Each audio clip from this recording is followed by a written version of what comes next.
ពិភពលោកទាំងមូលឪពុកម្ដាយរបស់សត្វគឺត្រូវបានប្រកល់ជូនកូនទាំងស្រុង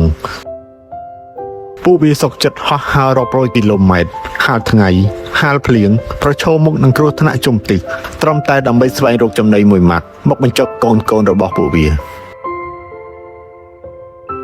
នៅក្នុងពិភពលោកដ៏ល្វឹងល្វើយនេះធម្មជាតិមិនត្រឹមតែជាអ្នកបង្កើតជីវិតប៉ុណ្ណោះទេ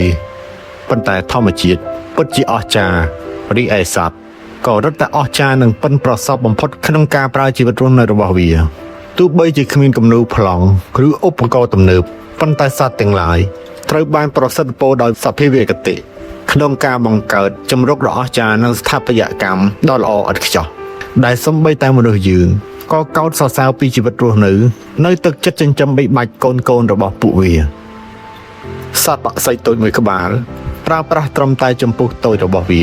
ក្នុងការជ្រើសរើសស្មៅនិងសរសៃឈើមកចាត់ចែងទៅបាញ់ចងក្រងជារូបរាងសម្បុកយ៉ាងរឹងមាំនិងកក់ក្ដៅវាមិនត្រឹមតែជាកន្លែងជ្រកកោនបាំងខ្យល់និងទឹកភ្លៀងប៉ុណ្ណោះទេប៉ុន្តែវាគឺជាបន្ទីដ៏មានសុវត្ថិភាពមួយដែលត្រូវបានសាងសង់ឡើងដោយក្តីស្រឡាញ់ដើម្បីរងចាំវត្តមានសមាជិកថ្មីរបស់វា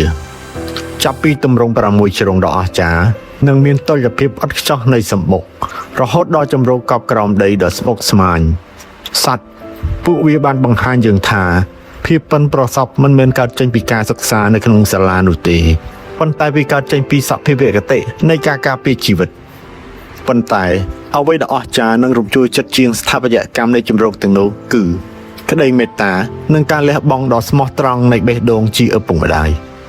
នៅពេលកូនតូចបានកើតមកពិភពលោកទាំងមូលឪពុកម្ដាយរបស់សត្វគឺត្រូវបានប្រកល់ជូនកូនទាំងស្រុងពួកវាសុកចិត្តហោះហើររាប់រយគីឡូម៉ែត្រហាលថ្ងៃហាលភ្លៀងប្រឈមមុខនឹងគ្រោះថ្នាក់ជំទិះត្រឹមតែដើម្បីស្វែងរកចំណីមួយម៉ាត់មកបញ្ចុកកូនរបស់ពួកវា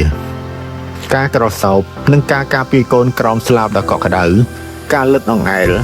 ដោយក្តីអាណិតអាសូរគឺជាភាសាក្តីស្រឡាញ់ដ៏បរិសុទ្ធដែលមិនមែនជាពាក្យសម្ដីប៉ុន្តែមានជម្រៅជ្រៅជាងមហាសមុទ្រទៅទៀតភាពស្រស់ស្អាតពិតប្រាកដនៃជីវិតគឺមិនស្ថិតនៅលើទ្រព្យសម្បត្តិឬបច្ចេកវិទ្យានោះទេវាគឺស្ថិតនៅលើភាពសាមញ្ញភក្តីភាពនិងការលះបង់ដើម្បីមនុស្សដែលយើងស្រឡាញ់